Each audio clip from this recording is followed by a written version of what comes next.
takes the snap, play fake to Barkley. Jones rolls to his left, gets a block from Thomas. He's to the 5. Jones races in. Touchdown Giants. Takes the snap, rolls right, shovel pass for Barkley. Barkley in for the 2-point conversion. Oh, a little shovel pass to Saquon, and then he did the rest. Back to throw. He's under pressure. Sacked by Thibodeau. The ball's loose. On the ground. Scooped up in the end zone for a touchdown. Kayvon Thibodeau with the sack, the forced fumble, and then the touchdown, and the Giant fans rejoice. Our next guest just finished his second draft as the general manager of the New York Giants. He has over 20 years of scouting and executive experience in the NFL. Please welcome friend of the show, Giants general manager, Joe Schoen. What up, Joe? Let's go, Joe. You heard how's some everybody cheers doing? there. Thanks for having me. Everybody, awesome. Thank you for joining us. You heard some cheers there, maybe some applause back in the control room. I didn't cheer. I didn't applaud. Do you know why? Why? Because today is Thursday. That's what? 1, 2, 3, 4, 5 days after the draft. And a quote from you, Joe, the other day, the praise lasts about 2 days. You don't win games in April. So what have you done the last couple of days, Joe? That's what we want to know. Yeah, you know, you love all the draft gurus and everybody talking about the draft and the grades and all that stuff. That's very exciting for the team, and we're obviously excited about our draft class and some of the new players we acquired, but we have a long way to go in terms of building the team chemistry, the offseason program, you know, what we do in August. Those guys got a long way to go. They got to come in and compete for jobs, but we're really excited the way the weekend worked out for us, and really look forward to getting those guys in. They actually come in today for our rookie minicamp this weekend, so really looking forward to getting the guys in the building and getting moving towards the 2023 season. Well, let's talk about those draft picks specifically and seriously. You filled several big needs during the draft, including corner, offensive line, and wideout. What are your takeaways when you see this full screen pop up and all these names up there on the screen? Yeah, really excited. Corner was a big need. Center was a potential need. We have confidence in some of the guys here with Ben Bredesen, who has played some center for us, and then receiver as well was an area where we wanted to try to improve in the offseason and improve our team speed. And those first 3 picks, I think, it just really worked out in terms of need met the value where we had guys on the board, and when the opportunity came to draft those 3 players specifically in the first rounds, it made a lot of sense, and it also crossed off a couple needs that we had. It's a great-looking draft, Joe, and you should be proud of yourself and the organization. But I got bad news. The Jets have already won the Super Bowl. They've already won the town. These things are won by going to Madison Square Garden in May and getting big, famous quarterbacks. That's just the bad news. I'm sorry. In the meantime, while they've been gallivanting all around the city and making headlines, you guys have been keeping your head down and going to work. How would you contrast, Joe, the off seasons right now between the Jets and the Giants here in New York? Listen, I like those, Joe Douglas, Saleh, friends with both of those guys. They're doing a great job over there. But again, we can only control what we can control, and we got our head down. We're rolling our sleeves up every day. We're going to work. We're trying to incrementally get the roster better each day we can, whether it's in the building, lifting, running, the off-season program. We're very fortunate to have continuity amongst our staff. Wink Martindale returned, Mike Kafka. All 3 coordinators are back, so I think that's very important. So again, Dave's and I both, very blue-collar upbringing. We're going to come to work every day. We're going to roll up our sleeves. We're never going to be complacent. We're going to continue to try to improve, the roster, the organization, and we're just going to go to work every day. And, I think the results will hopefully speak for themselves. Getting better day by day and control what you can control. I love that. And you guys are under some control. You place a franchise tag on Saquon Barkley. He's yet to sign that tender. Have there been any conversations in the last few days about a contract and everything upcoming for him in the New York Giants? Yeah, we talked with his representatives last week. We had initial talks on where we might be in terms of numbers or, trying to get something done, what the appetite is to get a deal done. And we said, hey, we'll step back, let the draft take place, and then we'll circle back up. So at some point over the next couple of days, we'll circle back up. We'll have some conversations in terms of, where we are, where they may be, and see if we can get something done. Listen, Saquon's a very good football player. He's, he's captain last year. He's a good locker room guy. I love him. We want him to be here, and but you got to have a deal where both parties are happy with, where you end up, and that's what we're going to try to work for and see if we can get something we can both agree on. Well, the unique part about Joe being back in early March was that you had a decision to make to franchise tag either Saquon Barkley or Daniel Jones. Obviously, you went with Barkley because Daniel Jones then got the 4-year contract. We had conversations early last season about what Daniel Jones had to do and show to earn himself that kind of commitment from the Giants. So what was that style of play? What did you get from him that told you that he was going to be your guy of the future? Yeah, I think when you look at Daniel last year, again, a lot of people want to get hung up on the 15 touchdowns, and maybe that wasn't numbers that people would see making what he's going to make. But what he did do is he was able to move the offense with his arm and his feet. He's very athletic. He's still young. Leadership-wise, he was a captain.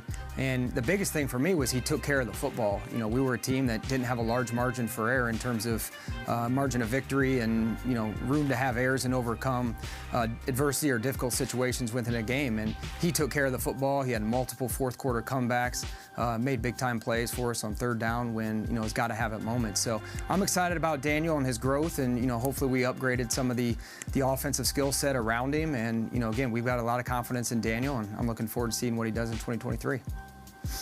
Joe, your head coach, Brian Daboll, has received tons of praise for the Giants' turnaround. But several weeks ago, your owner, John Mara, put it in perspective. Take a listen to this. We kid him. I mean, right now, he's Bono walking around New York City. But I've told him, I said, in this business, it doesn't take long to go from Bono to Bozo.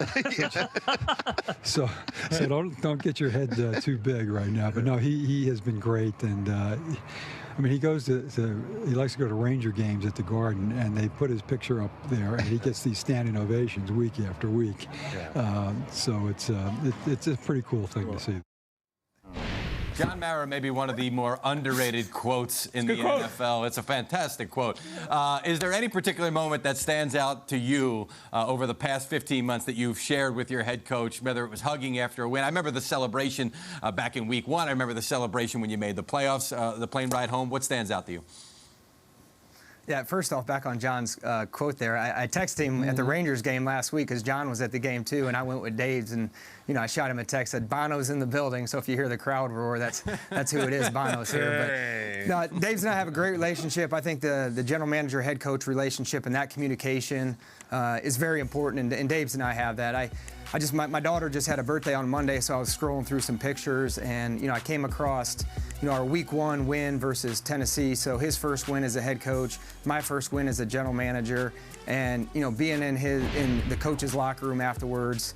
There's a great picture of him and I holding the game ball, and I just all the hard work that he had been through his career to get to that point. The hard work that I endured to get where I was, and it was just a really cool moment for the two of us to share. And that picture, is really cool to reflect on that. And then, of course, we go out in the locker room, and there's videos of Dave's dancing to Biggie, Juicy, and everybody going after it. So that's one of my favorite moments. Our first win as GM and head coach, and it was a long time coming, and it was just a great moment to reflect upon.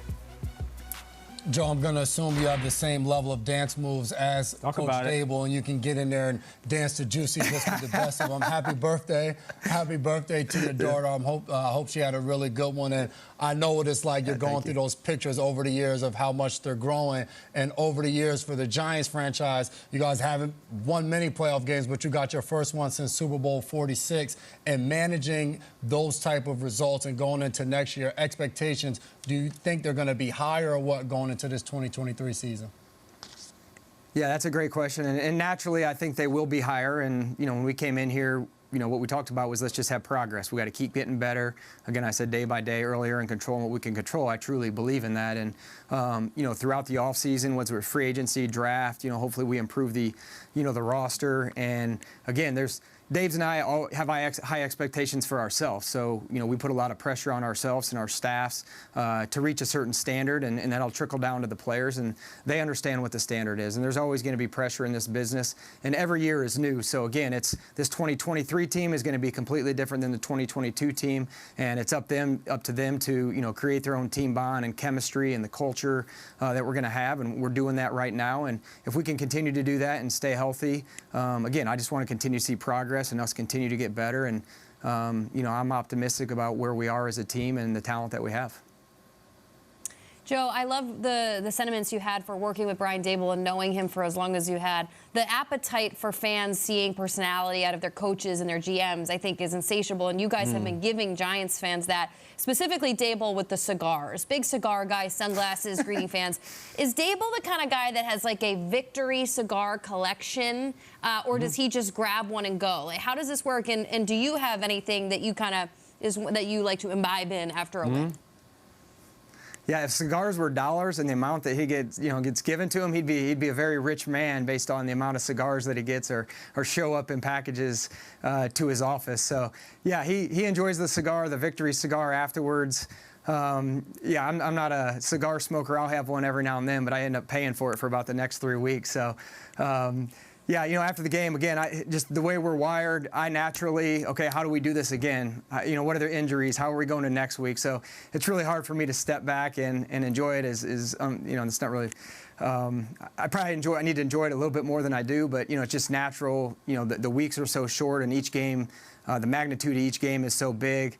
I literally sit on the buses and say, okay, how can we do this again? What do we need to do next week? I'm already on to the next one. So I probably should learn to enjoy those a little bit more because they're really hard to come by. A lot of times to enjoy to come, my friend. Lastly, and thank you for being so generous with your time, Joe. It's been a week now since the first round of the NFL draft. And let's be honest, in the media, it has been a 7-day gush fest about the Philadelphia Eagles and Howie, and they're so good. And Roseman's going to resign to be president, but he'd probably have less power. Roseman is just, he's going to line up Super Bowls, and the Eagles are unbeatable, blah, blah, blah. You're going to play him twice next year, maybe 3 times again. What are your impressions of the early vision of the 2023 Eagles, your division rival, and how do you beat these guys? Yeah, they've done a good job this offseason. The moves they did, the biggest thing I think is they have their quarterback in place for the next couple of years. Just having went through it a couple times, whether I was in Buffalo with Josh Allen or, here, getting your quarterback in place, and those contracts aren't easy to get done. So they were able to do that. Obviously, they have good offensive weapons, and then they already had a good defensive line, and then adding a couple guys in the draft to the defensive line and bringing their corners back. So again, they're going to run it back again. Again, I think we've made ground, and again, we're just going to keep our head down. We're going to control what we control and worry about what we can control inside this building. And we're going to come to work every day, and we'll see what happens this fall. But I'm looking forward to again facing them twice this year. The Eagles got terrific draft grades. The Giants got terrific draft grades. But I'm going to tell you something. I'm going to give you an A+ for your undrafted free agent class. You signed Tommy DeVito, Jersey guy who was on the show here, Don Bosco kid, a dream for him to be a New York Giant. But here's why I love the signing, because you as a general manager understand that the alternative was this right here. I want you to give a scouting report on this guy who had some passes last year during the spring. Oh, no. Yeah, that's a Division III arm and a Division III motion right there. That's not Alabama. That's not SEC or intangibles. I couldn't move my arm for about 3 days after that. There it is. Yes, a cigar and a couple of passes. Forget about it. You won't hear from Joe Schoen for weeks. Well, thank you, my friend. I appreciate your time. Good job on the draft. 5 days. I'll give you some applause for the draft. Great job. Congratulations. Thank you for Thanks, joining guys. us, I Joe. appreciate it. Joe. Yeah, thanks. It's awesome. Absolutely. Appreciate it. They got their quarterback.